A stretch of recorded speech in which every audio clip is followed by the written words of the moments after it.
Je remercie Alain Dubourg de cette invitation. Cependant, j'ai été un peu étonné quand j'ai vu que le titre de la conférence, c'est « Origine de la vie ». Et je me suis dit, c'est pas tout à fait mon domaine particulier. Il y a des gens qui en savent beaucoup plus sur l'origine de la vie que moi. Mais j'ai réfléchi et je me suis dit, en fait, c'est une bonne idée de le faire. Parce que je vais vous parler de la vie, non pas seulement comme un biologiste, mais comme un astrophysicien que je suis. C'est-à-dire que je vais essayer d'intégrer cette question, ce problème de l'origine de la vie dans un contexte plus général qui est celui de l'origine de l'univers. Et là, il y a des dimensions nouvelles qui apparaissent et qui élargissent ce problème et qui montrent qu'en fait, c'est le cas justement chez les scientifiques, qui sont souvent très spécialisés. Ils connaissent bien leur domaine, mais ils ne connaissent pas bien les domaines qui sont aux alentours. Et je me suis dit que c'était peut-être une bonne idée de commencer par intégrer ce problème et d'essayer de voir qu'est-ce que ça ajoute à ces pensées, à ces questions, à ces interrogations sur l'origine de la vie, que de le remettre dans son contexte astrophysique avec tout l'univers, avec les étoiles et les galaxies. Donc c'est un peu ça que je vais faire. Vous n'apprendrez rien sur le plan de la biologie, du moins pas grand-chose parce que c'est pas mon domaine, mais je vais essayer de montrer comment ce problème ne peut s'envisager qu'en le généralisant à l'ensemble de l'univers et comment l'origine de la vie est un aspect particulier de l'histoire de l'univers. Alors, d'abord, je vais commencer par faire une histoire de l'univers. Et en particulier, vous citez que ces questions sont très anciennes et que Aristote, il y a 2500 ans, écrivait « L'univers est éternel et inchangeant ». C'était la vision de l'époque. Il s'est passé quelque chose depuis ce temps, il s'est passé un ensemble de connaissances scientifiques plus générales qui remettent tout à fait cette affirmation en question et qui font qu'aujourd'hui, on peut dire que, alors je vais insister sur le côté des observations.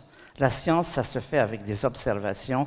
Les observations sont l'élément fondamental autour duquel on doit réfléchir. Et il y a en particulier des observations qui ont remis en question des questions, des philosophies les plus générales, parce que ces résultats avaient un impact sur toute la pensée humaine et même sur toute la philosophie. Je vais vous citer deux expériences qui ont été fondamentales autour de cette question. La première se passe en 1925 et un astronome qui s'appelle M. Hubble découvre des choses qui vont avoir un impact très profond sur tout, y compris sur notre problème, interrogation sur la vie. Il va découvrir deux choses fondamentales, M. Hubble. Il va découvrir que l'univers est très grand, que nous sommes une fraction infime de l'univers, et il va découvrir aussi que l'univers a une histoire, ce qui est peut-être la découverte la plus importante qu'il y a eu en astronomie et en physique et en sciences pendant ce XXe siècle. Et pour ça, on va faire un petit peu de tourisme. On va faire un peu de tourisme cosmique. On va se dire de quoi ça a l'air l'univers, vu dans les plus grandes dimensions. C'est-à-dire cet univers dans lequel nous habitons depuis longtemps. Maintenant, nous pouvons, grâce à ces télescopes, comme celui que M. Hubble avait dans la photo précédente, je vais vous montrer un document récent sur l'aspect de l'univers dans ses plus grandes dimensions. Voilà. Ce que vous voyez ici, ça peut vous ressembler à un ciel étoilé. Pardon? Ah, non, mais c'est probablement parce que... Ah, regardez si celle-ci passe. Oui. Non, l'autre était très faible, c'est pour ça qu'avec la lumière, on ne la voit pas. Mais voilà un élément fondamental de notre univers, une galaxie. Une galaxie, c'est un amas d'étoiles, ça peut en contenir 200 milliards d'étoiles comme notre Soleil, qui sont les blocs de l'univers. Et la photo que je vous avais montrée, que vous n'avez pas vue, vous ne voyez vraiment rien, non, elle est trop faible, c'est des petits points un peu partout. c'est la découverte par Hubble que l'univers est composé de galaxies et qu'il y a des centaines de milliards de galaxies contenant chacune des centaines de milliards d'étoiles. C'est-à-dire cette découverte de la dimension fantastique de notre univers. Ça, c'est la première découverte. Et dans cet univers, il y a un élément particulier que nous connaissons, la vie. Alors voilà l'univers dans ses plus grandes dimensions, c'est-à-dire des galaxies à perte de vue. Chacune de ces galaxies, vous en voyez un exemple ici, chacune de ces galaxies contient des centaines de milliards d'étoiles et il y a des centaines de milliards de galaxies. Donc c'est cette prise de conscience de cette dimension gigantesque, incroyablement grande de l'univers. Et dans cet univers, il y a un élément fondamental, mais de petite dimension. Ah, génial. Il y a des gens qui ont des idées. C'est parfait. Alors, vous voyez, c'est de ça qu'on va parler, de la vie. Et d'abord, une première constatation, c'est que nous vivons dans un univers qui est richement organisé en structures de toute dimension et de toute forme. L'univers est richement organisé à toutes les dimensions.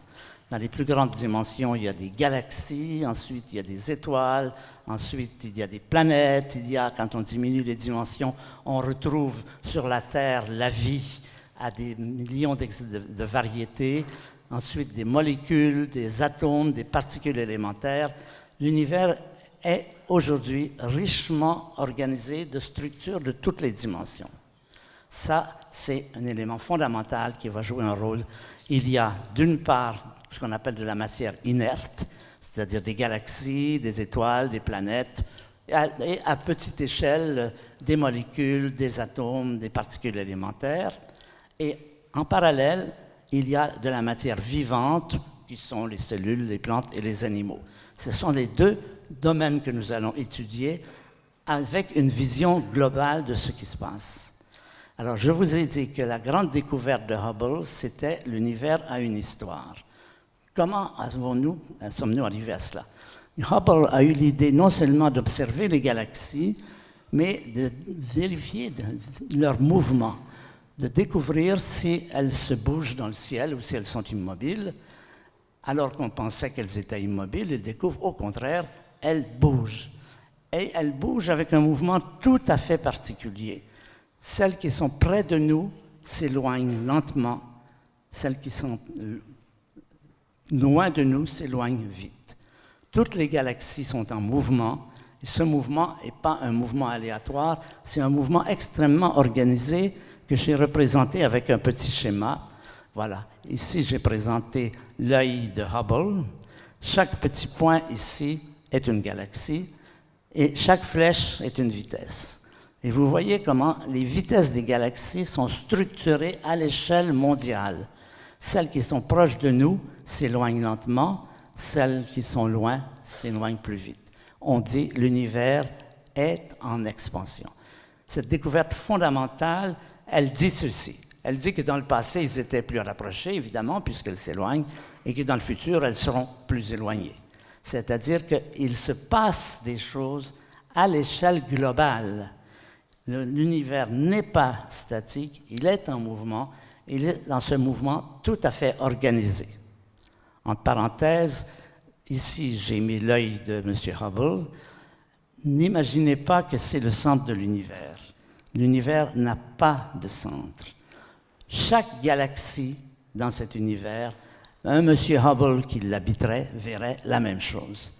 C'est une caractéristique de l'ensemble de l'univers. L'univers n'a pas de centre, il n'a pas de frontières. Il s'y passe des choses. Là où il se passe des choses, il y a une histoire. Ça, c'est la première découverte fondamentale qui va avoir un impact sur tout ce que nous allons dire sur l'origine de la vie. La deuxième découverte, elle est plus récente, elle date de 1965. Et à ce moment, alors, deux astronomes de la Bell Telephone, près de New York, M. Penzias et M. Wilson, découvrent ce qu'on appelle le rayonnement fossile. Dans leur antenne millimétrique, radio, ils découvrent qu'il y a une luminosité, un rayonnement qui vient des tout premiers instants de l'univers. Alors ne me demandez pas comment on sait qu'il vient des premiers instants de l'univers, j'en aurais pour 1 heure à vous l'expliquer, mais vous pouvez me croire, c'est généralement admis. C'est ce qu'on appelle le rayonnement fossile. C'est une lumière qui vient des tout premiers temps du cosmos. Je vais vous la montrer, je vais vous montrer une photo, c'est un vrai document, c'est une vraie lumière, ce sont des ondes radio. Cette image que je vais vous montrer, elle est en fausse couleur, parce qu'il n'y a pas de couleur dans les longueurs d'onde radio, mais les dégradés de l'image sont réels. Alors il faut que vous les voyiez une fois dans votre vie, parce que ce sont des documents clés. Voilà. C'est ça qu'une personne qui aurait été présente très peu de temps après le début de l'univers, qu'on appelle le Big Bang, ce qu'elle aurait vu dans le ciel si elle avait pu à cette époque regarder. Et c'est à partir de là, maintenant, que les astrophysiciens extraient tous les renseignements qu'ils ont maintenant sur le début de l'univers. Je vais vous dire quels sont ces renseignements. Et un des premiers renseignements et des plus importants qui va jouer, c'est qu'à cette époque, il n'y a ni galaxie, ni étoile, ni planète, ni être vivant, même pas de molécules, même pas d'atomes. Il y a quoi? Il y a une espèce de magma incandescent à des milliards de degrés, complètement désorganisé. En peu de mots, l'univers le plus ancien est sans structure. Et là, vous voyez devant vous les 2 éléments clés qui vont nous permettre de reconstituer l'histoire du cosmos. On va la reconstituer en disant, ben, on a le début, un chaos très chaud, totalement déstructuré, et aujourd'hui, un univers extrêmement structuré. Donc l'histoire de l'univers, c'est qu'est-ce qui s'est passé entre les deux? Qu'est-ce qui s'est passé? Comment cet univers totalement instructuré s'est-il organisé pour donner cet univers très structuré qui est aujourd'hui et dans lequel nous-mêmes nous sommes déjà présents? C'est ce qu'on appelle la belle histoire. La belle histoire, c'est l'histoire de comment, pour chacun d'entre nous, on peut se la poser, qu'est-ce qui s'est passé pour qu'un jour nous soyons nés? Nous soyons apparus dans cet univers. Qu'est-ce qui est arrivé à ce magma incandescent pour que, au cours de toutes ces 14 milliards d'années, c'est le nombre qu'on donne maintenant, l'âge de l'univers, 14 milliards d'années, ne me demandez pas ce qu'il y avait avant, j'en sais rien. C'est l'époque, c'est le temps, c'est notre histoire. C'est ce qu'on appelle la belle histoire. La belle histoire, c'est à la fois l'histoire de l'univers et l'histoire de chacun d'entre nous. Qu'est-ce qui s'est passé pour que nous soyons là aujourd'hui, capables de comprendre, avec notre gros cerveau qui nous permet de poser des questions. C'est ça que l'astronomie et la biologie essaient de reconstituer, c'est l'histoire de la matière qui s'organise. Ce qu'on peut dire, c'est que pendant tout ce temps, grâce aux étoiles, grâce aux galaxies, grâce à des planètes, à des quantités d'éléments dans lesquels toutes les sciences que nous connaissons, la géologie, l'astronomie, la biologie, racontent quoi? La même histoire, c'est l'histoire de comment nous sommes arrivés à être ici aujourd'hui. Alors, ce qu'on sait, c'est qu'un élément fondamental, c'est qu'il y a des lois de la physique. Les lois de la physique régissent les forces qui ont lieu, qui agissent sur la matière. Ce sont ces forces qui sont responsables de notre existence à divers degrés. La matière obéit aux lois de la physique. Les forces de la physique, c'est la gravité, l'électromagnétisme, la force nucléaire forte, la force nucléaire faible. Il y a 4 forces par lesquelles aujourd'hui nous pouvons comprendre à peu près toutes les observations que nous faisons et qui sont donc responsables, qui sont les moteurs de l'organisation, de la structuration de la matière. Ces forces existent sur ce qu'on appelle des particules élémentaires. Vous avez appris ça dans vos cours de chimie. Les électrons, les neutrons, les quarks, les protons, les neutrinos. Toutes ces particules sont des particules sur lesquelles les forces ont joué. Et le corps humain, en particulier, puisqu'on parle de nous, on aime toujours parler de nous. Vous vous souvenez peut-être de cette phrase d'une chanson de Guy Béard qui disait « Parlez-moi de moi, il n'y a que ça qui m'intéresse ». Ben, c'est bien vrai. Eh bien, si on veut essayer de comprendre comment on est arrivé à être là à une conférence d'astronomie, à être capable de comprendre ce qui se dit, c'est parce qu'il y a eu toutes ces forces qui ont agi sur les particules élémentaires.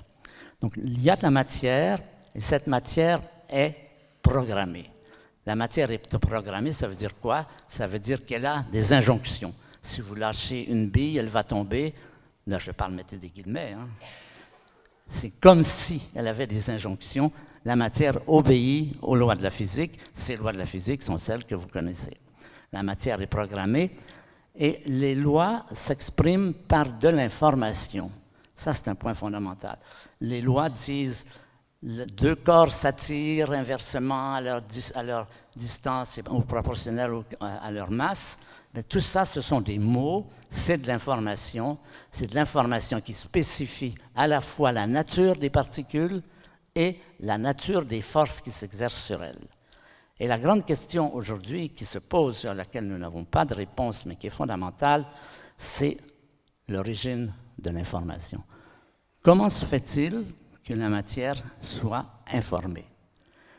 On va arriver là à deux questions fondamentales qui se posent, auxquelles on n'a pas de réponse et auxquelles on n'aura probablement jamais de réponse, mais le socle de notre ignorance sur ces deux questions est la base de la science.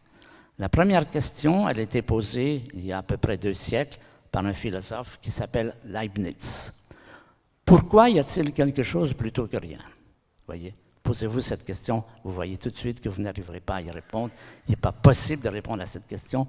On constate qu'il y a quelque chose. Et deuxièmement, pourquoi ce quelque chose est-il informé? Comment se fait-il que cette matière est différenciée? On n'en sait rien. On va donc poser que les réponses à ces deux questions, nous ne les aurons jamais, mais que nous allons partir de là pour faire de la science. Nous allons dire, il y a de la matière, il y a quelque chose, il y a de l'information, il y a de la matière qui obéit à des lois. Ça, c'est le début de la science. Et à partir de cela, nous allons nous intéresser plus particulièrement dans cet aspect à la vie. Nous allons demander quelle est la différence entre la matière vivante et la matière inerte. Je vous montre un bloc de matière inerte. C'est un atome avec ses noyaux, ses électrons qui tournent autour. Et je vous montre à côté une matière vivante, des chèvrefeuilles, une photographie dans notre jardin de Malicorne. Quelle différence y a-t-il entre les deux? Je vais vous montrer une molécule de sucre. Une molécule de sucre, c'est fait d'atomes, d'oxygène, d'hydrogène et d'autres. Une molécule de sucre est définie par ses constituants. Ce que je veux dire, c'est que si j'enlève un atome de cette molécule, ça n'est plus du sucre. La structure même, la définition du sucre, c'est ça, c'est fixe, c'est déterminé, c'est durable, ça durera indéfiniment. Ça, c'est un aspect de la matière inerte. Mais la vie n'est pas définie par ses constituants atomiques. Si vous vous faites couper une jambe, vous êtes toujours vous-même. La vie, c'est un lieu, le corps humain, dans lequel des atomes circulent. Vous mangez, vous allez aux toilettes, tout ça, ça reste quand même vous-même. Vous n'êtes plus identifié à vos atomes. La vie n'est pas définie par ses constituants atomiques.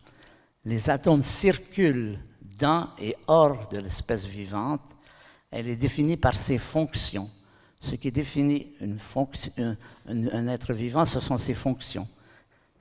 Il naît, il bouge, il meurt, et plein d'autres fonctions comme ceci. Les vivants, la différence fondamentale, c'est ceci. La matière vivante obéit aux lois de la physique, évidemment, que vous soyez vivant ou pas vivant, si vous tombez dans l'escalier, vous tomberez.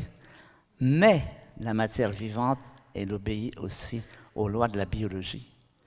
Elle a une nouvelle programmation, si on peut dire. Naître, manger, se reproduire, mourir. Par exemple, je vais vous présenter une plante morte, une fleur coupée, avec une fleur vivante. Les deux obéissent aux lois de la physique. Mais la fleur vivante, elle a d'autres injonctions. C'est de faire des graines, c'est de faire des fleurs qui sont totalement absentes de la fleur morte. Vous voyez, la vie ajoute une nouvelle programmation. C'est une définition possible, il y en a beaucoup, Les gens ont fait des centaines de définitions de la vie, on attend qu'on en veut. C'est celle-là que je vais choisir aujourd'hui de développer. C'est ce qui est vivant est sujet à des injonctions auxquelles la matière morte n'a pas lieu. Par exemple, je vous l'ai dit, polliniser les fleurs. Une abeille qui est là, tout d'un coup, elle va se diriger vers une fleur, quelque chose, une programmation, l'amène à aller polliniser les fleurs pour assurer la reproduction. La vie n'est pas éternelle, on meurt, mais la vie veut se perpétuer, on continue à exister en remplissant des fonctions. À avoir des enfants, voici 2 tortues qui ont été appelées l'une vers l'autre, elles ne savent pas pourquoi, mais c'est comme ça, elles font ce qu'il faut pour avoir des enfants, elles sont programmées. Et l'élément fondamental de chacun d'entre nous, ce qui nous a permis de sortir du néant, c'est quelque chose comme ceci. Un beau jour, 9 mois avant votre naissance, dans le ventre de votre mère, voilà le genre d'événements qui se produisent. Un ovule est pénétré par un spermatozoïde. Tous les deux obéissent à cette injonction. Cette injonction, elle a comme résultat vous-même. C'est ça qui est la différence importante. Il y a aussi le fait que les êtres vivants ont de l'affect. J'aime beaucoup cette photo, ce gorille qui est devenu ami avec un petit chat, je trouve ça magnifique, mais c'est la même chose, cette injonction qui fait que les êtres vivants ont des affects, ont des tendances, ont des facilités, ont des besoins d'agir.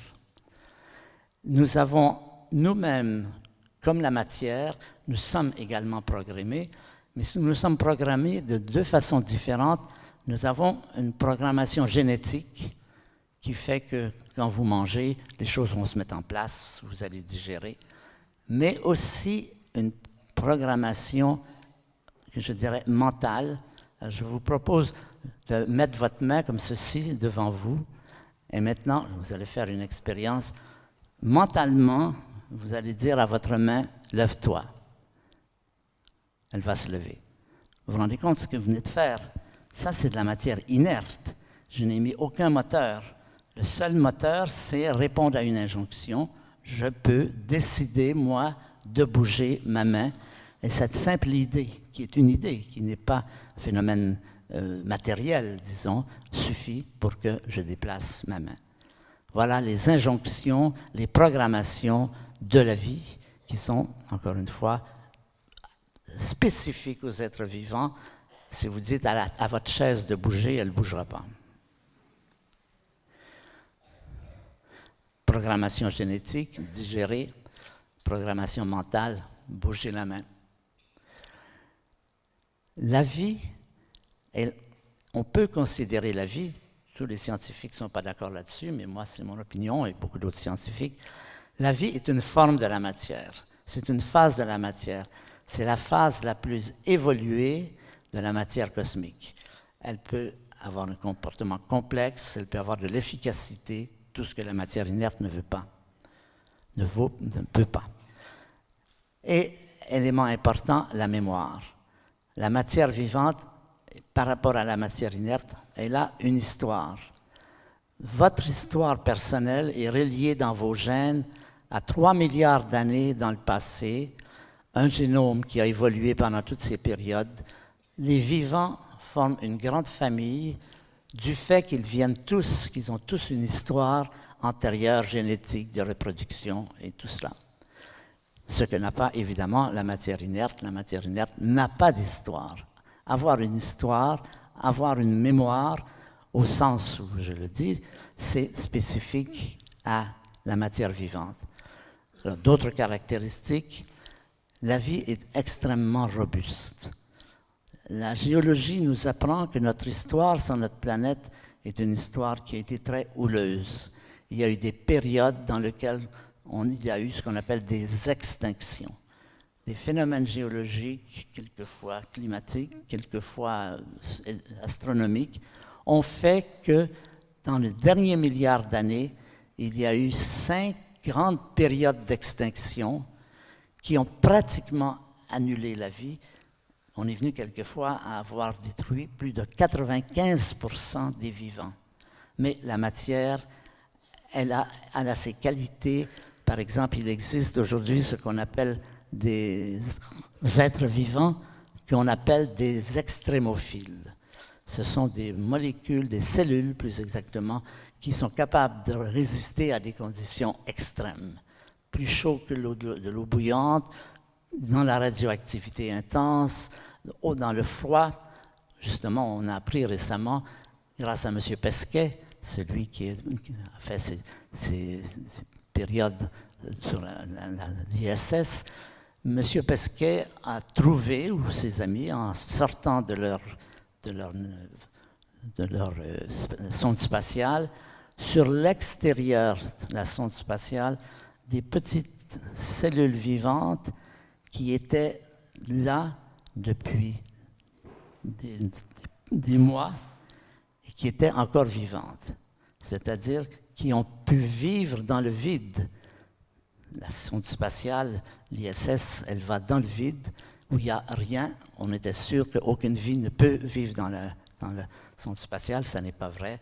On trouve que la vie a des propriétés, des robustesses absolument extraordinaires. Et une question qui se pose à nous, et à laquelle on va répondre, pourquoi est-elle apparemment si rare dans l'univers? Bien sûr, il y en a sur la Terre, nous sommes là pour en convaincre. Il y en a peut-être sur Mars, c'est pas sûr, mais dans l'espace jusqu'ici, aucun signe de présence de la vie. Si elle est si robuste, si forte, pourquoi est-elle si rare? Ça, c'est une question de l'heure, de cette période. Alors, ça pose une question. La question, c'est la suivante. À l'échelle cosmique, quelque part dans l'univers, est-ce que la vie apparaît spontanément quand les éléments sont assemblés? Est-ce qu'il y a de la génération spontanée? Sur la Terre, on sait qu'il n'y a pas de génération spontanée. Si, il y a eu de la génération spontanée puisque la vie est apparue sur la Terre. Est-ce que, si on réunit les conditions qu'il faut, est-ce que la vie apparaît ou bien s'il y a quelque chose de supplémentaire qu'il faut? Ça, c'est la grande question. Ce qu'on sait, c'est que la vie est apparue sur la Terre. Il y a environ, on sait que quand la Terre est née, il y a 4,5 milliards d'années, la Terre était une boule de lave incandescente à des milliers de degrés. Il y a 4,5 milliards d'années. On sait qu'à 3,8 milliards d'années, donc 700 millions d'années plus tard, les océans pullulent, les cellules vivantes pullulent dans l'océan. Il s'est passé quelque chose sur la Terre entre 4,5 milliards et 3,8 qu'on ne comprend pas. On n'a aucune théorie aujourd'hui totalement crédible pour dire qu'est-ce qui s'est passé pour que sur cette matière inerte, incandescente, la vie soit apparue. Mais ce qui est certain, c'est que la vie est apparue sur la Terre. Encore une fois, la preuve, c'est que nous sommes là. Et on a plusieurs hypothèses, mais en particulier, une qui est intéressante, c'est qu'on a découvert il y a quelque temps que dans l'océan, il y a des volcans au fond de l'océan. Dans ces océans, au fond de ces océans, il y a des volcans où il y a de l'eau qui est extrêmement chaude et on trouve, voici une image de ce qu'on appelle les fumoirs, ce sont ces volcans qui laissent échapper de la fumée qui vient de l'intérieur de la Terre. On s'attendait à ce que tout cela soit inerte, pas du tout. On a découvert que là, au fond de l'océan, il y a une faune et une flore incroyables, des êtres vivants extrêmement étranges, qui fonctionnent non pas comme nous à partir de la chimie de l'oxygène, mais à partir de la chimie du soufre, et que ces vivants se sont développés. Et une idée qui est assez présente chez les biologistes, mais qui est loin d'être prouvée, c'est que c'est là, dans le fond des océans, là où la lumière ne pénètre pas, que les premiers vivants sont apparus. Mais c'est encore une hypothèse, ce n'est pas du tout certain. La vie semble rare dans l'univers. Est-ce qu'elle est vraiment rare? Ça, c'est une question. Aujourd'hui, il y a des recherches qui sont intéressantes, qui mèneront peut-être à quelque chose, qui montrent que on a découvert récemment, il y a une vingtaine d'années, que notre système solaire, avec un soleil au centre et des planètes autour, n'est pas du tout unique dans l'univers. Beaucoup d'étoiles autour de notre soleil ont des systèmes planétaires, des planètes différents d'une autre, mais en gros assez semblables. Et c'est là qu'on cherche aujourd'hui, est-ce qu'il y a sur ce qu'on appelle des exoplanètes, on en connaît plus de 3000 aujourd'hui, est-ce qu'il y a là de la vie? Il est possible que dans les années qui viennent, c'est une possibilité, mais ce n'est pas du tout une certitude, qu'on trouve qu'il y a de la vie. C'est possible. Mais jusqu'ici, nous n'avons aucune preuve de la vie hors de la Terre. Pourquoi est-elle si rare? Alors, les hypothèses, évidemment, circulent, tout le monde a son idée là-dessus. Une des plus inquiétantes, je dirais, c'est est-ce qu'une civilisation comme la nôtre, qui se développe, qui part de l'homme primitif, qui découvre la technologie, qui découvre la science, qui découvre les forces de la nature, qui découvre l'énergie nucléaire, est-ce qu'une telle civilisation sur une autre planète est viable? Alors si on se pose la question, on ne sait pas, mais regardons notre cas. Regardons notre Terre et rappelons-nous de la guerre froide. La guerre froide, ça a duré de 1950 à 1990. C'est une période où on est passé à plusieurs reprises à 2 doigts d'une guerre nucléaire. Que ce soit Cuba, que ce soit Charlie, Checkpoint, que ce soit ce qui s'est passé à Berlin. On est venu vraiment à 2 doigts et ce fait. Maintenant, la situation est un peu calmée, encore que le président coréen aujourd'hui revienne sur le sujet, comme vous savez. Mais la leçon que nous devons apprendre, c'est que nous sommes venus très près de notre propre annihilation. Et notre annihilation, elle est venue de quoi? De ces bombes atomiques. Et ces bombes atomiques, qui les a fabriquées? C'est nous. Et nous les avons fabriquées parce que nous avons découvert la force nucléaire. Vous voyez, ça veut dire ceci. Quand une civilisation extraterrestre se développe, à un moment donné, on peut supposer qu'à un moment donné, ils découvrent la technologie, il faut manger, tout ça. Ils découvrent les forces de la physique, ils découvrent l'énergie nucléaire, et en même temps, ils font des travaux de balistique pour avoir des fusées. Combien de temps se passe entre le moment où une telle civilisation découvre cette technologie et le moment où elle s'annihile elle-même? Si vous prenez notre cas, s'il y avait eu ce résultat possible de la guerre froide, ce n'est pas un siècle. Il n'y a pas un siècle qui est passé entre le moment où on a découvert l'énergie nucléaire et le moment où on a découvert, où on est venu à 2 doigts de s'annihiler. C'est-à-dire que l'élément important, c'est que est-ce qu'une civilisation intelligente est capable d'éviter de se saccager elle-même, soit par l'énergie nucléaire, soit l'autre problème aujourd'hui, qui est tout aussi grave, qui est celui du saccage de la biosphère, le problème de l'environnement, le problème de l'écologie et tout cela. Ça s'appelle le paradoxe de Fermi. Fermi est un physicien italien qui avait eu cette idée dans les années 1950, quand on demandait, Fermi disait, quand on lui disait il y a des extraterrestres, il disait pourquoi je ne les vois pas autour de moi. Son idée, c'est que si une civilisation avait pu durer suffisamment longtemps, elle aurait pu arriver au point où elle pourrait voyager et venir chez nous. Le fait qu'on n'en ait pas, pour lui, était une possibilité assez macabre, que ce problème de la coexistence d'une civilisation intelligente avec elle-même pose la possibilité de sa destruction. Et je vous rappelle la fameuse phrase de Pascal, « Le silence éternel de ces espaces infinis m'effraie ». Je pense que si on le prend, non pas dans le sens où Pascal le prenait, c'est-à-dire on ne voit rien à l'extérieur, on ne voit pas d'être vivant, mais que cela impliquerait que la durée des civilisations intelligentes est courte par rapport à ce problème que pose de survivre à sa propre puissance. Bon, c'est une hypothèse un peu triste, si on peut dire, mais je crois que c'est intéressant de la considérer. Ce n'est pas impossible. Alors, on va continuer à parler justement, la vie, c'est ce qui permet à la matière de s'organiser, et on va parler de la croissance de la complexité cosmique. On va définir pour les systèmes cosmiques ce qu'on va appeler l'activité. Combien d'énergie ils émettent, combien d'énergie ils émettent dans leur activité. Alors, si je vous demande, comparons notre corps à nous avec le Soleil.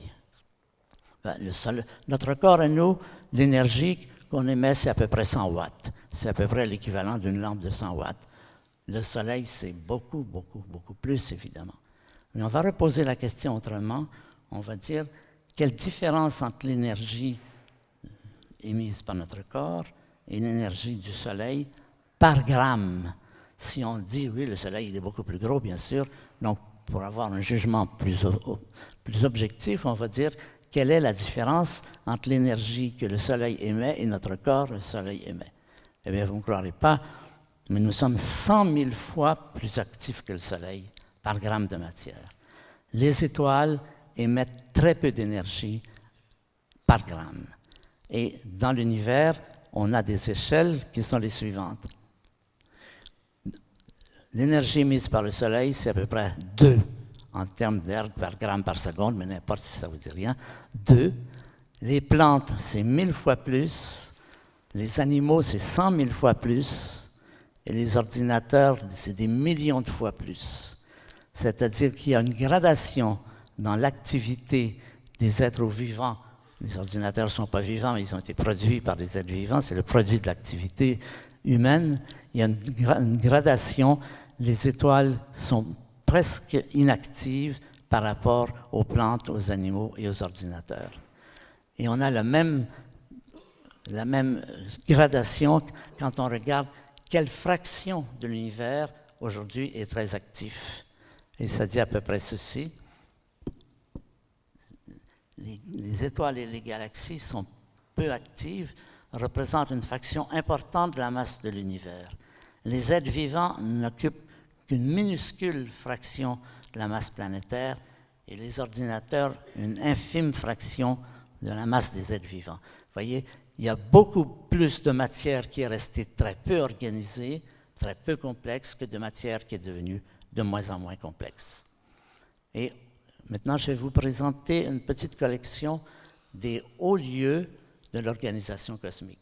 Où sont les lieux dans lesquels il y a le plus d'énergie? Où sont les lieux dans lesquels la matière s'organise?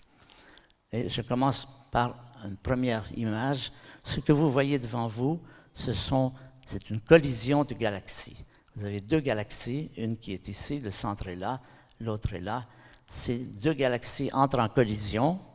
Et qu'est-ce que ça produit quand 2 galaxies entrent en collision? Les galaxies, c'est pas solide, ça fait pas toc comme des boules de billard. Ça produit, le résultat des collisions entre les galaxies, c'est un fantastique accroissement du taux de formation d'étoiles bleues. Vous voyez, toutes ces étoiles bleues que vous voyez ici sont des étoiles qui ont été provoquées par cette collision. Il y en a aussi des 2 côtés. Or, ces étoiles sont des grandes productrices d'atomes d'oxygène en particulier. Sachant que notre corps humain est fait de 60% d'oxygène, notre corps humain, en grande partie, débute l'histoire de notre corps par des collisions de galaxies qui produisent des étoiles géantes bleues, qui produisent ces atomes d'oxygène, aussi de carbone et d'azote.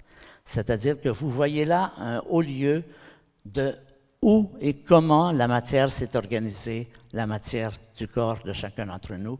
Un des premiers chapitres de notre histoire ancienne, ça j'appelle les hauts lieux de la complexité, un des premiers chapitres de notre histoire, c'est là.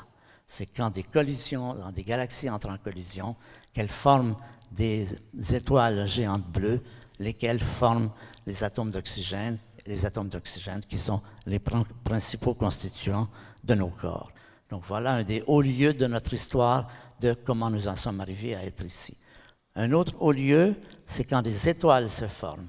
Alors ici, vous avez une nébuleuse telle qu'on en trouve un peu partout dans la Voie lactée. Quand vous regardez la Voie lactée l'été, vous voyez que c'est un enchevêtrement de luminosité et de régions obscures. Eh bien, ces régions obscures sont un peu comme les placentas, là où les étoiles se forment. Ces lieux, ces nébuleuses s'effondrent, et en s'effondrant, elles se réchauffent, elles produisent des étoiles. Vous voyez, vous avez véritablement ici un accouchement d'étoiles. Ici, vous avez des étoiles nouvelles qui viennent de se former à partir de ce lieu.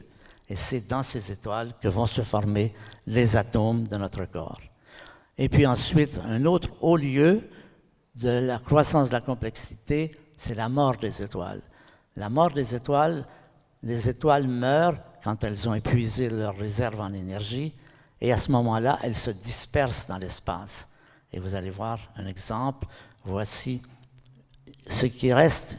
L'étoile en question, elle est toute petite ici, et ceci, c'est la substance de ces couches supérieures qui ont été éjectées par des vents d'une très grande puissance.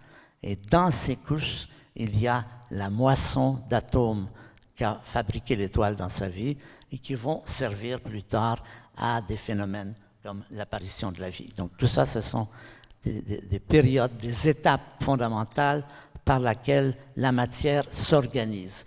On a dit l'histoire de la matière, c'est l'histoire de la matière qui s'organise. Elle s'organise à partir de quoi? Elle s'organise à partir du fait qu'il y a des collisions de galaxies, qu'il y a des étoiles qui naissent, ces étoiles éjectent de la matière. Voici une autre image d'étoiles qui éjectent de la matière. Alors, ce qui est intéressant ici, c'est qu'on voit des couleurs. Pour les astronomes, les couleurs, c'est une signature. Ça dit quel est l'atome qui a émis cette couleur. Ici, le vert, c'est de l'oxygène. Le rouge, c'est de l'azote.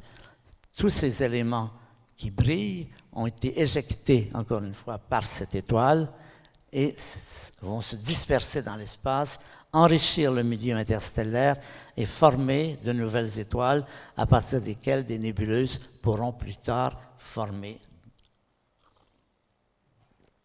des planètes et des planètes sur lesquelles peut-être la vie apparaîtra. Voici encore une belle image.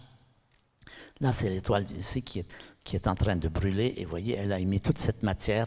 Comme la matière est dispersée un peu irrégulièrement, on voit encore au centre l'étoile qui en est responsable.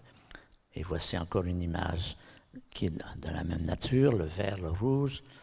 Et puis, des supernovas qui sont des explosions fantastiques, qui sont celles qui produisent les éléments les plus lourds. Et puis, des comètes. Quel est le rôle des comètes? Voilà une comète avec sa magnifique queue. Les comètes, vraisemblablement, sont les éléments qui ont apporté l'eau sur la Terre. Au début de la vie de la Terre a été bombardée par des multitudes de comètes. Ces comètes, c'est des blocs de glace. Cette glace fond, donne l'eau, donne les océans, éléments indispensables pour l'apparition de la vie. Vous voyez, tout ça, c'est ce qu'on peut appeler les hauts lieux de la croissance de la complexité cosmique qui illustre ce phénomène dont j'ai parlé au début. L'histoire de l'univers, c'est l'histoire de la matière qui s'organise. Et puis encore une étape importante qui est celle-ci, au fond de la mer. Si c'est là que la vie apparaît, ce qui n'est pas certain, mais c'est quand même possible, donc on va le présenter comme cela. Alors on va parler encore un peu, quelles sont les conditions pour que la vie apparaisse? Ça va nous aider à comprendre un peu ce qui se passe. D'abord, l'existence de lois fertiles. Ça, c'est un point très intéressant, très discuté dans le domaine astrophysique. On s'aperçoit que la vie n'apparaît que si les lois de la physique ont certaines formes. Si elles ont des formes différentes, elles donnent lieu à des univers stériles. Qu'est-ce que ça veut dire? Quel est le rapport entre le fait qu'il y a des lois qui sont propices à la formation de la vie? Alors, je n'entre pas dans les détails parce que c'est un terme qui produit énormément de discussions, mais c'est un sujet important aujourd'hui. Alors, il faut une source d'énergie, d'abord un soleil, une étoile. La vie dissipe de l'énergie, il faut donner de l'énergie, donc il faut une étoile pour l'apporter, mais ce n'est pas tout. Il faut un système qui a un écart de température. L'écart de température qui produit la vie sur la Terre, c'est le fait que le Soleil est beaucoup plus chaud que la Terre. Le Soleil était à 6000 degrés, à peu près, la Terre à 300 degrés, en degrés absolus, ça veut dire 15 degrés Celsius. Et il y a ce qu'on appelle le second principe de la thermodynamique, qui dit qu'il est indispensable pour avoir de la vie qu'il y ait deux températures, une basse température, une haute température. Qu'est-ce qu'il faut aussi? Des atomes légers à faible énergie de liaison, de l'hydrogène, du carbone, de l'oxygène, des molécules capables d'échanger de l'énergie rapidement. Là, je vous donne un peu la liste de ce qu'on pense qu'il faut. Ce qu'on a découvert assez récemment, c'est qu'il faut une activité géologique importante, ce qu'on appelle la tectonique des plaques, qui est bien illustrée ici. Ici, vous êtes en Islande. En Islande, il y a cette grande fracture, Tyrhvíling, ça s'appelle. Cette fracture, c'est le lieu de séparation entre l'Europe et l'Amérique. C'est une fracture qui s'est produite il y a 200 000 ans.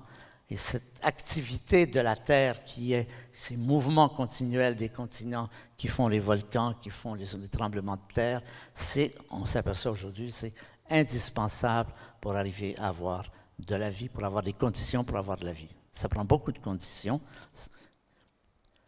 et il faut une longue durée. Il faut des phénomènes qui durent longtemps. La vie n'apparaît pas par des phénomènes de courte durée. Il faut des centaines de millions d'années. Voilà toutes les conditions qui apparaissent. Le rôle de l'oxygène. La Terre est la seule planète du système solaire qui a une atmosphère d'oxygène.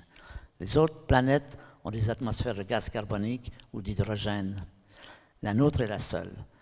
C'est aussi la seule qui a de la vie, apparemment. Bon, c'est possible qu'il y en ait sur Mars aussi ou sur d'autres. Et on pense que si on découvrait dans l'atmosphère d'une de ces exoplanètes quelque chose qui prouverait qu'il y a de l'oxygène, on aurait des raisons assez bonnes de penser qu'il y a de la vie à cet endroit-là. Voilà. Donc là, j'ai fait un peu le tour. J'ai aussi essayé de vous remettre ce problème de l'origine de la vie hors du contexte biologique ordinaire, c'est-à-dire de montrer comment l'univers lui-même a de l'information, premier point. Il y a de l'information, la matière est informée, et c'est l'information qui produit les lois de la physique et les lois de la biologie, et c'est ces lois qui ont eu pour effet, au cours des dernières centaines de millions d'années, sur la Terre en tout cas, de faire apparaître la vie. Voilà, c'est ça que je voulais vous raconter. Merci.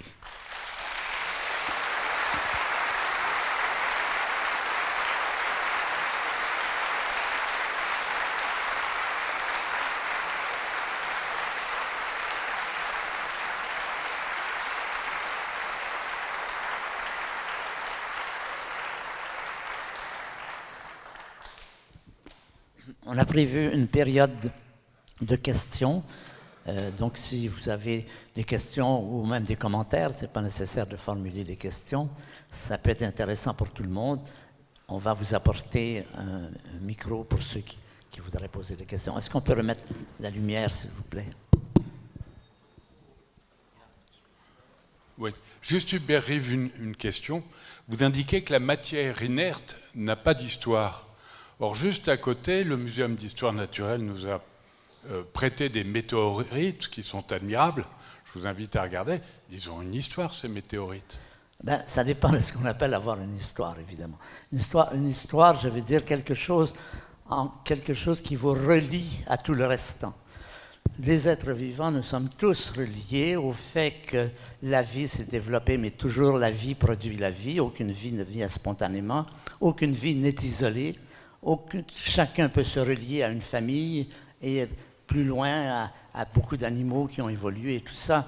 La vie forme une très grande famille par des liens d'une histoire ancienne, les histoires d'accouplement, les histoires, tout cela. Ce que la matière n'a pas. Les météorites, c'est des cailloux, c'est de la matière inerte. Ils n'ont aucune des propriétés de la vie, évidemment. Oui, je voulais vous demander, puisque l'univers a une histoire, Oui. est-ce que ça veut dire que la question de qu'est-ce qu'il y avait avant le Big Bang n'a aucun sens, puisque le temps n'existait pas? Alors ça, là, vous affirmez quelque chose qui est une question.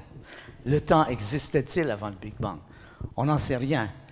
Si je vous demande quel âge a le temps, qu'est-ce que vous pouvez répondre? Eh bien, vous pouvez dire le temps est au moins aussi vieux que les premiers habitants de l'univers. Quels sont les plus vieux habitants de l'univers? Il y en a deux types. Il y a des étoiles et des atomes. Les étoiles, on ne connaît aucune étoile qui a plus de 14 milliards d'années. Jamais on a découvert une étoile qui a plus de 14 milliards d'années. Même chose pour les atomes. Les atomes radioactifs, c'est l'uranium, le thorium, ils ont une petite horloge à bord, donc on peut aussi savoir leur âge. Quand on fait des calculs, on trouve que c'est à peu près autour de 15 milliards, pas plus de 20 milliards. Donc on peut dire que l'univers a au moins 20 milliards d'années. Ça ne veut pas dire qu'il n'y en a pas plus, il pourrait en avoir plus. Mais on peut affirmer que l'univers doit être plus vieux que ses plus vieux habitants. Ça a l'air raisonnable. Donc l'univers a au moins 15 milliards d'années. Mais de dire qu'est-ce qu'il y avait avant, on n'en sait rien. On ne peut rien dire tant qu'on n'a pas d'observation. Ça, c'est le dogme de la science. Il faut des observations pour faire des affirmations scientifiques, bien sûr. Donc, si je vous demande, par exemple, on parle souvent de création, on dit l'univers a été créé, avant il n'y avait rien. On n'en sait rien. Comment pourrions-nous savoir s'il y a eu un temps où il n'y avait rien? Il n'y a aucune observation qui vous donne ça, par définition. Donc, on est limité à dire, on peut donner des limites inférieures. Le temps a au moins 15 milliards d'années. Est-ce qu'il y avait du temps avant 15 milliards d'années? Gros point d'interrogation. Il faut reconnaître où est notre ignorance. Ça, nous n'en savons rien. Et l'idée qu'il y a eu une création et qu'avant il n'y avait rien, ce qu'on retrouve dans beaucoup de traditions religieuses, dont la Bible et bien d'autres, qu'il n'y avait rien puis il y a eu une création, c'est mythique. Il n'y a aucune raison, aucune affirmation au fait qu'il y a eu un moment où il n'y avait rien. Voyez, pensez-y. Comment vous pouvez dire qu'il y a eu un moment où il n'y avait rien? Puisqu'il n'y avait rien, vous n'avez aucun témoignage. Si vous n'avez pas de témoignage, vous ne pouvez rien dire. Excusez-moi, je voulais faire une remarque sur les formes de vie, parce que justement vous dites que vous recherchez certains types de formes de vie, notamment d'oxygène, etc. Mais il est prouvé qu'il y a des formes de vie à base de soufre. Donc la question qu'on devrait peut-être tous se poser, c'est pas s'il y a des formes de vie, mais pourquoi ne nous apparaît-elle pas? Parce qu'il est évident que statistiquement, dans le nombre de systèmes planétaires qui existent dans tout l'univers connu, il y a forcément des formes de vie qui ne nous ressemblent pas, et donc on peut se demander pourquoi ne nous est-elle pas apparue. Est-ce qu'on est même capable de les, entre guillemets, de les définir? Parce qu'on sait très bien que les formes de vie, ça peut prendre n'importe quelle forme, on peut dire. Là, je contesterai votre affirmation car vous dites qu'il y a forcément. Ce que vous voulez dire, c'est que vous pensez. Mais c'est tout ce que veut dire forcément. En fait, on n'en sait rien. Il y a peut-être beaucoup de vie dans l'univers. Mon opinion personnelle et privée, c'est qu'il y en a beaucoup, mais c'est purement gratuit. Je n'ai aucune preuve de cela. Il se peut que cet univers soit peuplé par des millions de civilisations avec des conférences, de journées du patrimoine, avec des gens qui viennent discuter pour savoir s'il y a d'autres formes de vie ailleurs. C'est tout à fait possible. Mais c'est peut-être l'inverse, c'est peut-être possible aussi. Nous sommes peut-être la seule forme de vie. Point de vue scientifique, on ne peut rien affirmer quand on n'a pas des éléments de preuve. Donc on est face à une ignorance totale sur la vie qu'il y a ailleurs que chez nous.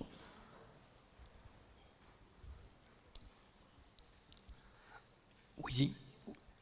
Oui. Vous avez écarté de votre exposé les scénarios mécaniques qui permettent de passer de la matière inerte à la matière vivante, comme ces expériences célèbres où dans une bouteille on met que des minéraux, on fait des arcs électriques et puis on essaye de se retrouver avec des acides aminés. Pourquoi vous n'avez pas essayé d'avoir une approche mécaniste de l'apparition de la vie dans cet exposé? Attendez, je n'ai pas bien compris. Levez la main, s'il vous plaît, d'abord, que je vois qui vous êtes. Bon, c'est important. Bon, vous voulez reprendre votre question plus lentement? On n'entend pas très bien. Donc, je remarque que dans votre exposé, vous avez écarté les scénarios qui précisément permettent de montrer comment on passe, par exemple, de matière inerte, minérale, à de la matière qui peut construire la vie, de la matière organique, comme des acides aminés. Il y a ces fameuses expériences qui montrent qu'on peut passer de l'un à l'autre en faisant un arc électrique dans une bouteille où on a mis les ingrédients minéraux de base. Pourquoi vous avez écarté ça de votre exposé? Parce que ce n'est pas des acides aminés, ce n'est pas de la vie. C'est les premières étapes, vraisemblablement, de la construction de la vie. Mais les acides aminés, ça n'est pas vivant. Vous n'avez jamais vu un acide aminé avoir quelques comportements qui sont typiques de la vie. Donc c'est une première étape. Le vaste problème de l'origine de la vie, c'est un problème qui implique énormément d'événements différents qui s'enchaînent. Il y a quelques éléments qui maintenant sont compris et vérifiés. Vous avez parlé de ces expériences de Urey Miller, ça marche bien. Ça n'est qu'un élément dans la construction. Moi, je ne suis pas biologiste, mais je peux écouter les biologistes et qui disent tous, nous n'avons aucun scénario crédible de l'origine de la vie à partir d'une matière vraiment inerte jusqu'à une matière vraiment vivante. Ça, c'est ce que m'enseignent les biologistes. C'est pour ça que je l'ai parlé comme des hypothèses, mais il n'y a rien qui soit maintenant connu et qui montre, qui nous dise ce qui s'est passé. Ça reste un des profonds mystères de la science. Ce passage de l'apparition complète d'une matière sans propriété de la vie avec une matière avec des propriétés de la vie au complet, ça n'existe pas, ce que me racontent mes copains biologistes. J'ai une question. Oui, levez la main s'il vous plaît. Oui, ici. Attendez, recommencez. Gauche. Sur votre gauche. Un peu plus, voilà. Alors, voilà. Très bien. Merci pour votre exposé. Je voulais juste savoir, vous parlez régulièrement d'univers et de possibles multivers. Donc, est-ce que la vie n'est pas capable d'exister dans d'autres dimensions qu'on ne serait pas capable de percevoir dans ces multivers? Alors, première chose, ces multivers existent-ils? Ça, c'est une question. Il n'y a aucune confirmation observationnelle de l'existence des multivers. Peut-être qu'ils existent, mais pour l'instant, c'est plutôt des êtres de fiction qui sont utilisés pour expliquer certains problèmes, mais la science, c'est pas ça. La science, ça demande des faits, des observations. Alors, je reprends votre question de façon plus générale. On peut tout imaginer. Tout est ouvert. Tant qu'on n'a pas de preuves dans un sens ou dans l'autre, votre question revient à dire, est-ce qu'il ne peut pas y avoir des formes de vie totalement différentes de celles qu'on connaît? Bien sûr, on peut avoir beaucoup d'idées. Je crois que la réalité a beaucoup plus d'imagination que nous en avons. Elle est capable d'inventer plein de choses dont on n'est même pas capable de penser, nous. Mais ça reste hypothétique. La réponse à votre question, c'est oui, bien sûr, c'est tout à fait possible. Si vous dites oui, ça existe, là, je vous demande les preuves. Vous voyez la différence. C'est intéressant de fouiller, de chercher, d'avoir des idées, de poser des questions, de se dire c'est pas comme si, peut-être que c'est comme si, peut-être comme... Oui, c'est intéressant. Mais en définitive, ce qui reste à la sortie du lavage, c'est ce qui a été observé, donc crédible. C'est la question de la crédibilité des affirmations. C'est comme pour le temps. Je peux dire il y avait du temps avant le temps ou avant l'univers, mais c'est une affirmation. Est-ce qu'il y a d'autres questions? Oui, mais vous êtes où, là?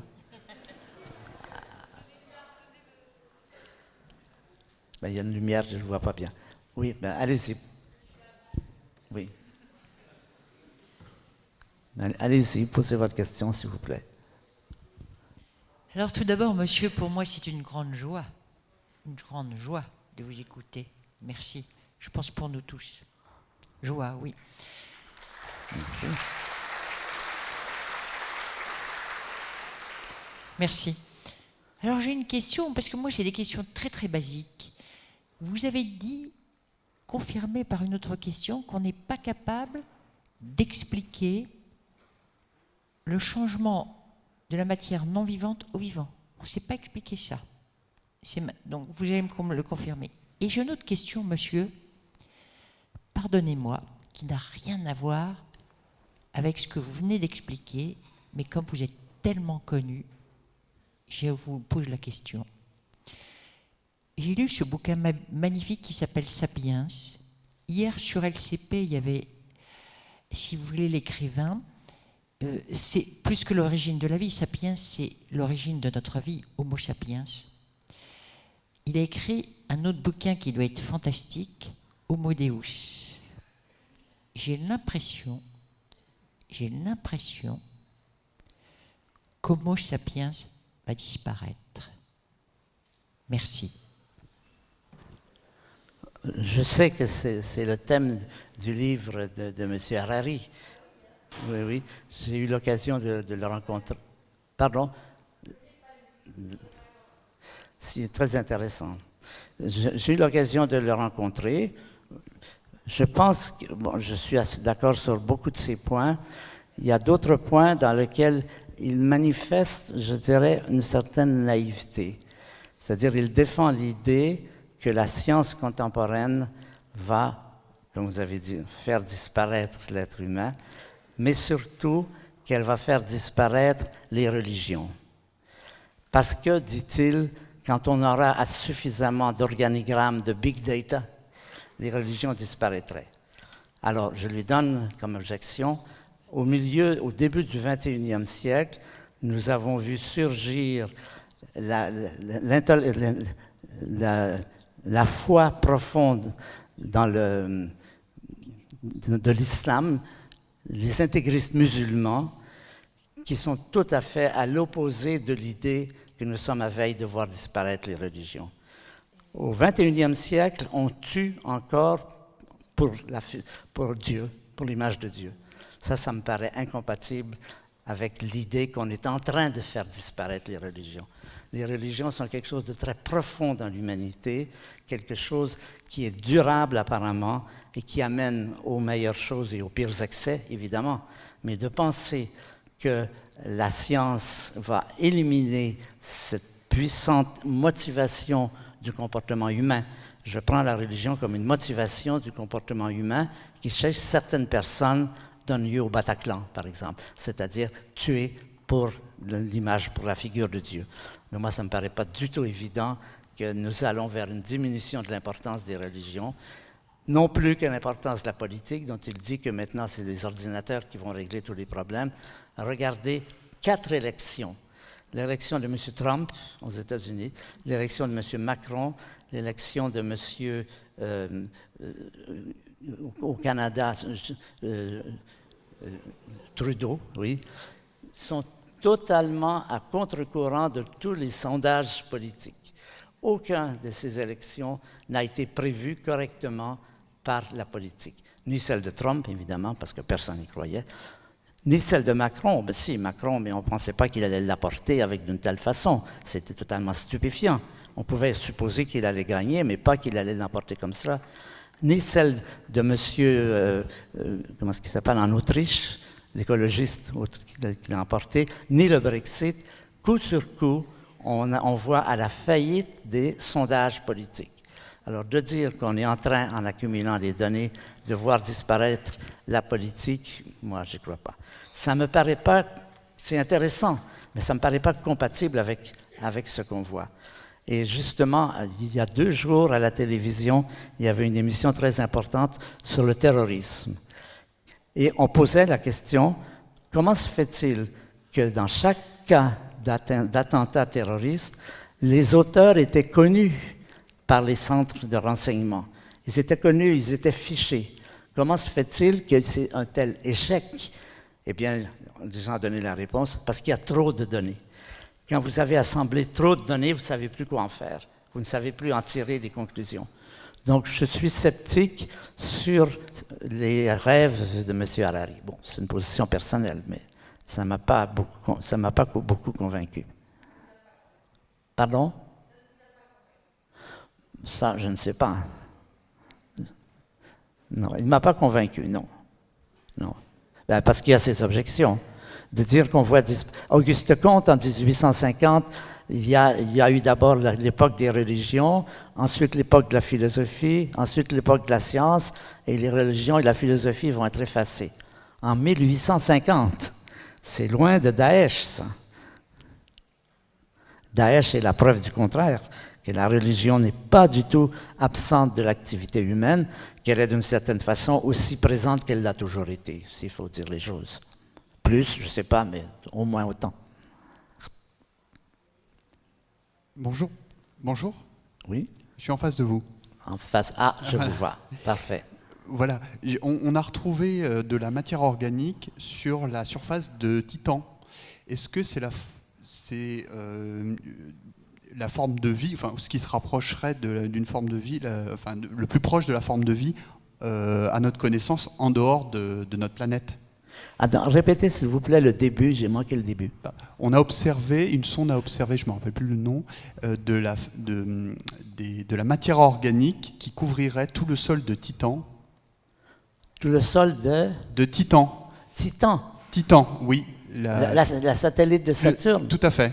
Oui, oui. C'est du méthane et de l'éthane, oui.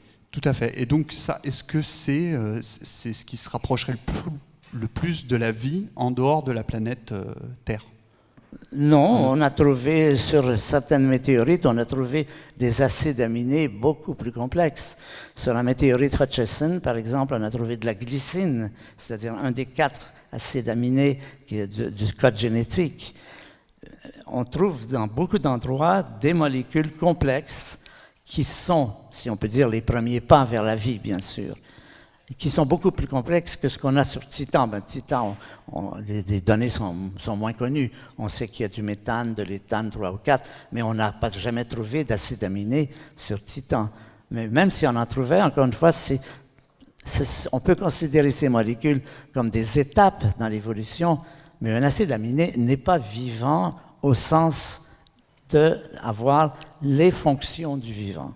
Du moins, on ne les a jamais vus se manifester de cette façon. Oui. Qu'est-ce que vous pensez de l'hypothèse, justement, quand on a trouvé ces briques de vie dans des météorites, de l'hypothèse que les briques de la vie seraient arrivées sur Terre par les météorites? Ils sont arrivés sur Terre par les météorites et que, l'agencement de ces briques se fait sur la Terre, quoi.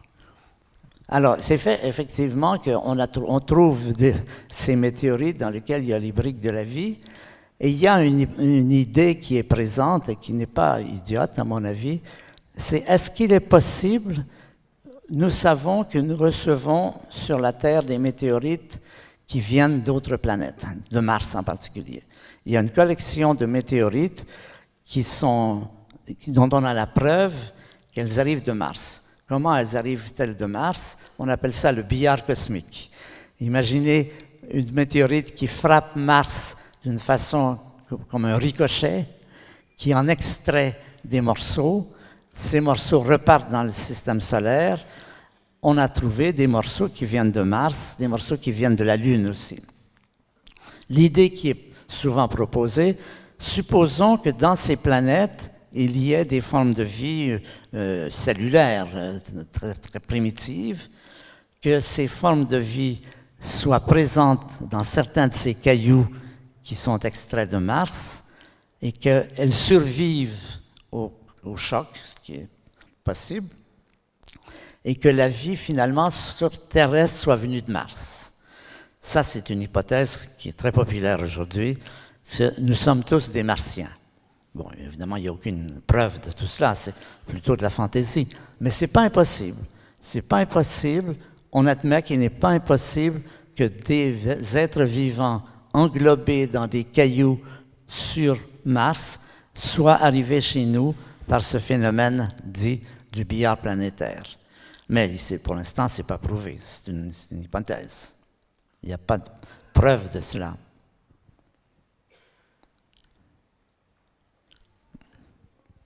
Est-ce qu'il y a d'autres questions? Là-haut. Ah, parfait. Allez-y.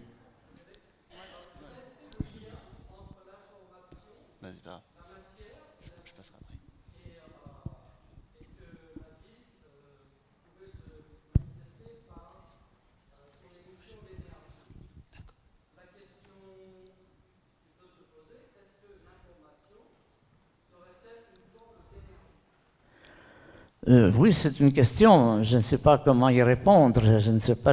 J'ai jamais vu cette question abordée. Ce serait intéressant, mais je ne peux pas vous répondre. Il faudrait avoir des preuves là aussi. Il faudrait pouvoir développer ça d'une façon crédible. Mais je ne peux pas vous répondre là. Bonjour.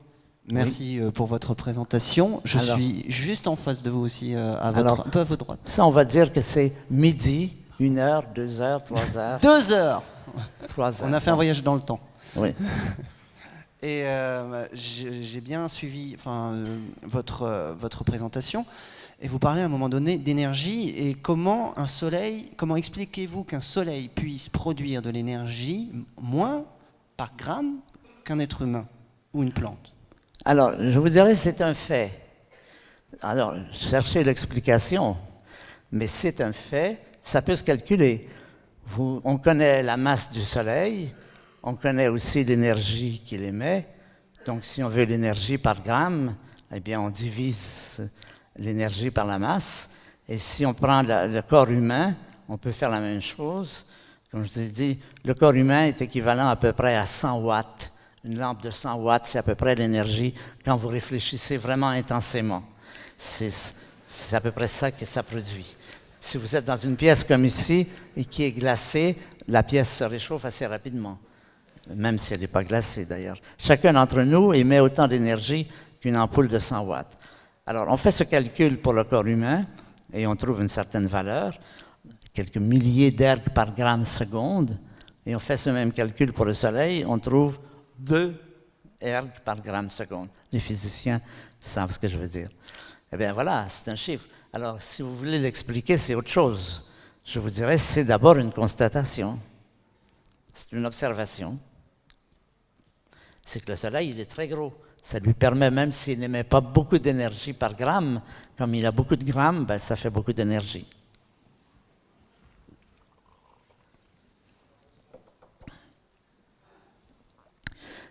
Est-ce qu'il y a d'autres questions? Sinon, on va peut-être terminer là.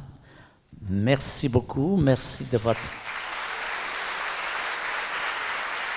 Merci.